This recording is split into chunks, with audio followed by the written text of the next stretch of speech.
Hi everyone, welcome back. Thanks for joining us today. We've got a brand new story to share with you. So let's begin. My name is Dave.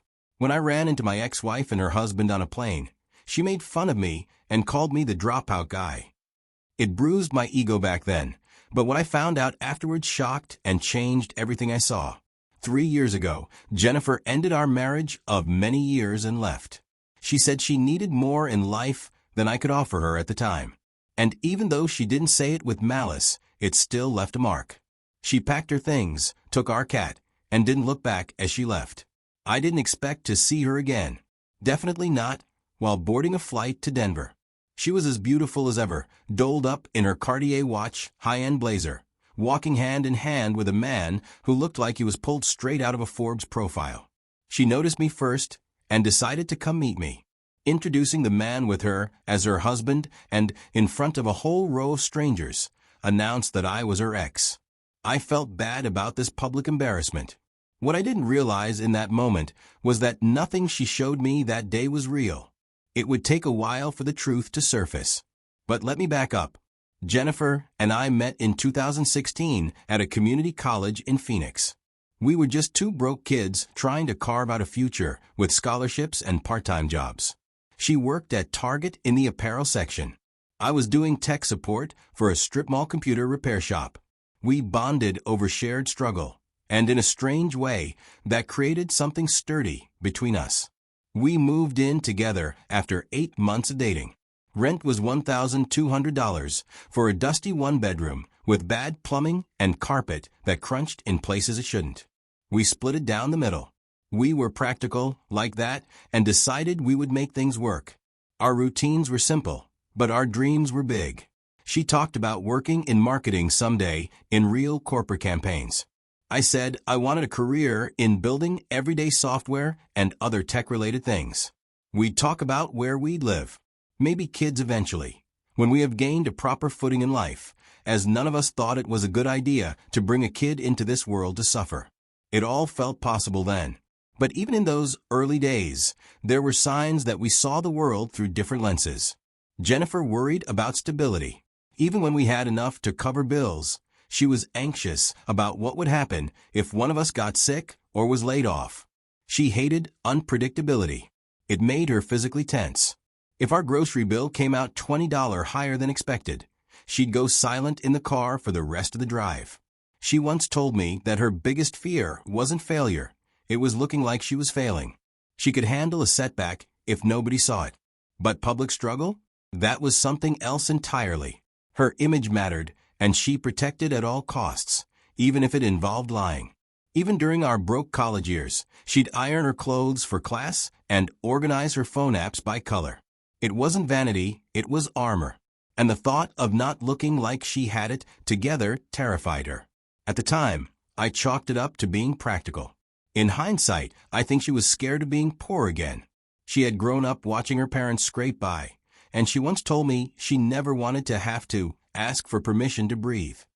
We soon graduated and talked about getting married immediately since we were already living together and sharing things. Our wedding was modest, held in her parents' backyard. I wore a $99 suit from JCPenney. She wore a dress she found on sale and altered herself. We toasted with plastic cups. To me, this was enough, even though it is far from what I wanted. We spent 3 nights in Sedona for our honeymoon. I had saved just enough for a basic Airbnb and a hike with a Jeep tour that promised mystic vortex energy. We laughed the whole way through it, half believing, half mocking. It was a good time. I believed we were in this together, and for a while we were. Soon after graduating and getting married, she got a junior marketing job for $35,000. I landed a salaried tech position making $42,000. We moved into a bigger apartment that was miles better than what we were staying in back in college. We adopted a cat from a shelter. But after some years in my job position, I felt I had found the solution to upgrade our lives. But this will turn out to be the worst decision I've ever made as an adult. After saving an amount of money I felt was considerable enough to last for a few months, I quit my job to start a mobile app business with my friend Marcus. The idea had been sitting in my notebooks for years. a streamlined project management app for small businesses. To me, it was a no-brainer because on paper, it was an idea that would work. We already did some testing and showed a few people I respected who asked me to give it a go. Jennifer wasn't thrilled, but she said she'd give me 6 months to try. She said she believed in me. That was the last time I remember hearing her say that without strain in her voice. Those 6 months turned into 18. The app worked fine, but getting users was war.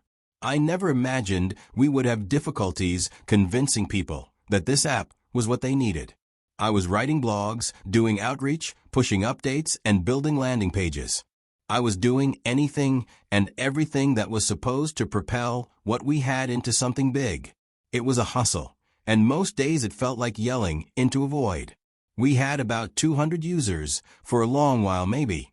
Made around $300 a month on a good stretch, which was nowhere near enough considering our expenses in keeping the business running. I picked up freelance work to cover what I could.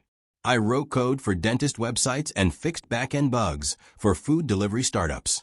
Some weeks, I made $800. Other weeks, I made nothing. Jennifer's salary covered almost everything. Rent, groceries, even my share of our car insurance. She never said she resented me, but the silence got louder each month. She'd scroll through her phone during dinner, pausing to point out friends getting married in vineyards, buying homes in expensive neighborhoods, or posting vacation photos. She never directly blamed me for what we didn't have. But the contrast she drew was deliberate. Her sarcasm turned sharper. She started calling me the CEO whenever she got home and saw me still in sweatpants. Once, when I tried to explain what I'd fixed that day, a bug that had been crashing user dashboards, she asked if that meant we could finally afford to buy new towels. I laughed. She didn't. There was a night we got into a fight about budgeting for our anniversary. I wanted to cook dinner and save money. She asked if I ever intended to take her somewhere nice again. That conversation ended with her sleeping on the couch and me staring at a blank screen in my code editor. The phrase "real job" became her refrain. She began staying out late. Happy hours, team dinners, networking. When she came home smelling like wine and menthols. Yet, I didn't confront her at first. I pretended like I didn't want to know. Or maybe I already knew and didn't want it confirmed. One night, she came home and after barely showering, she went to bed almost immediately.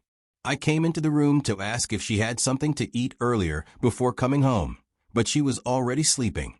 Right as I was about to leave, I noticed that her phone's notification light was blinking. Curiosity got the best of me, and I picked it up. Although it was locked, I could read some part of the message that came in. It was a message from Rob, a higher-up in the company she worked for, saying he'd had fun and hoped she'd gotten home safe. The rest of the message was cut off. I didn't know how to feel about what I just saw. I didn't tell her right away.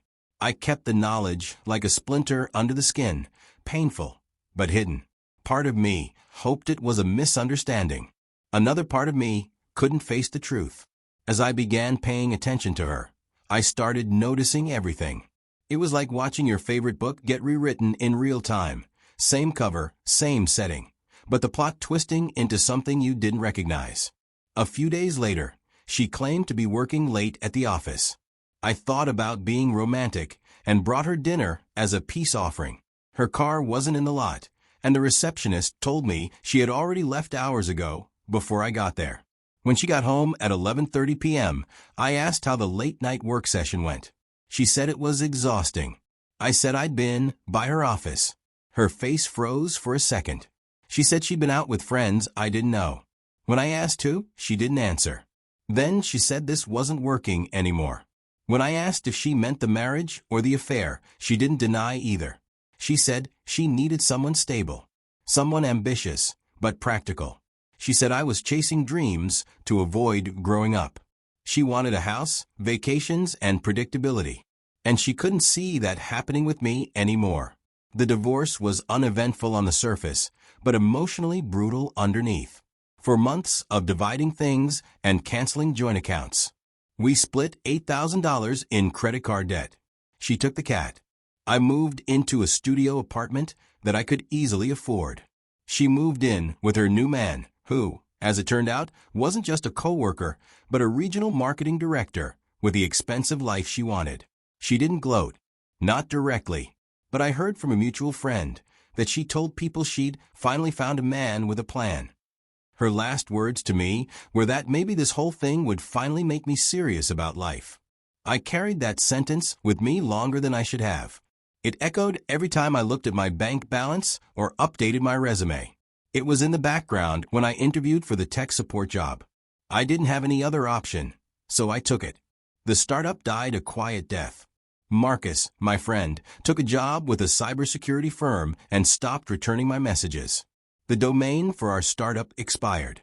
The last user unsubscribed from our mailing list on a Tuesday morning while I was resetting a stranger's router over the phone. I closed the browser and kept working. Still, things stabilized. I started focusing on myself. Moved into a better apartment.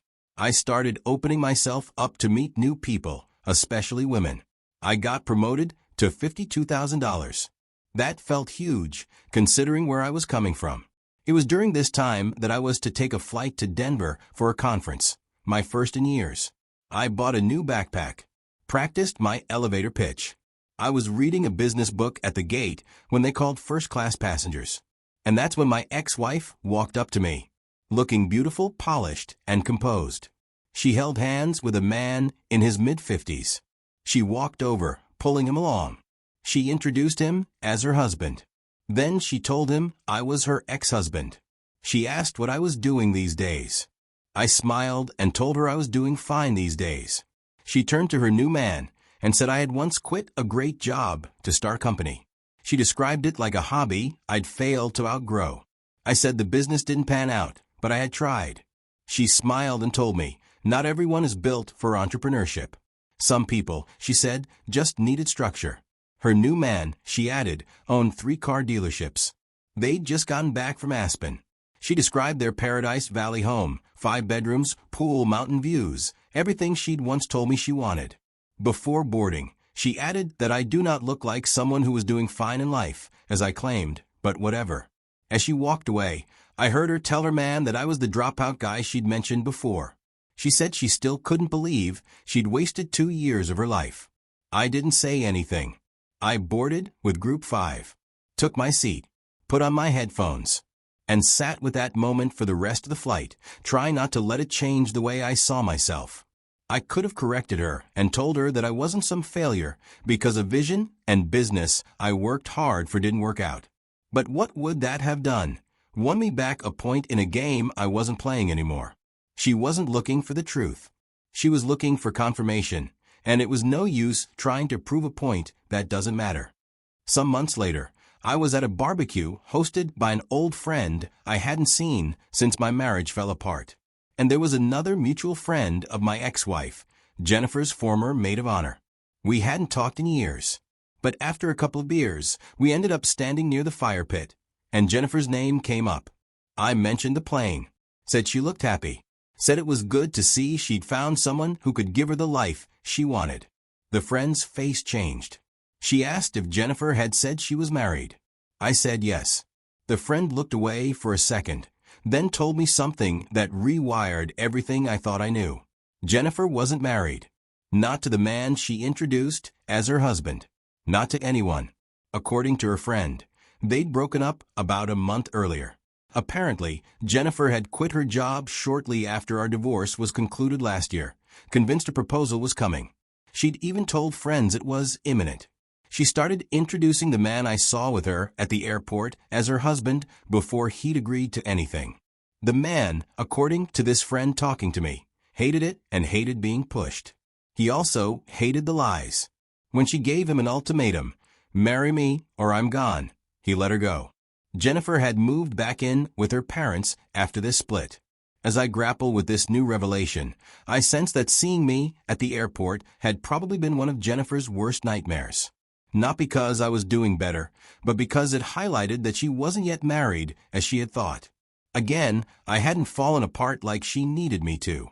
The story she had told herself that I was her problem, that I was the reason her life hadn't turned out, didn't hold up when faced with the realization that the rich man she was with was having doubts about legally making her his wife.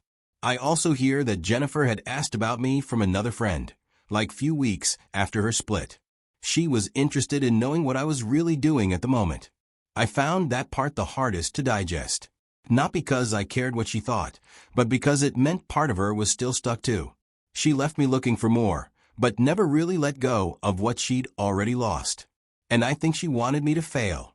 Not because she was cruel, but because if I succeeded, it meant she had made the wrong bet. And nobody wants to admit they folded too early.